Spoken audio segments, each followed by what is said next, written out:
রাজার ঘরে ছোট রানী এলো পদ্মাবতী, রানী পদ্মাবতী।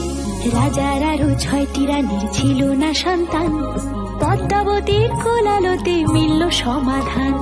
বছর যেতে জন্ম নিল 7 ছেলে 1 মেয়ে, হয় খুশির আকাশ হঠাৎ কালো মেঘে গেল ছেয়ে। হিংসেতে যায় জ্বলে পুড়ে বাকি 6টি রানী, যুক্তি করে ঘটায় ওরা 7 কুমারের হানি। সুযোগ মতো 7 ছেলেকে মাটিতে দেয় পুঁতে, বাঁচে একা পারুল, ওরা পায় না তাকে ছুতে। ধাইমা বাজায় সেই মেয়েকে বড় করে তোলে, 7 ভাইকে পায় যে পারুল 7টি চাপা ফুলে। এত কিছুর পরেও রাজার বিপদ যে কাটে না, সূর্য নগরে সুখের সূর্য আর ওঠে না।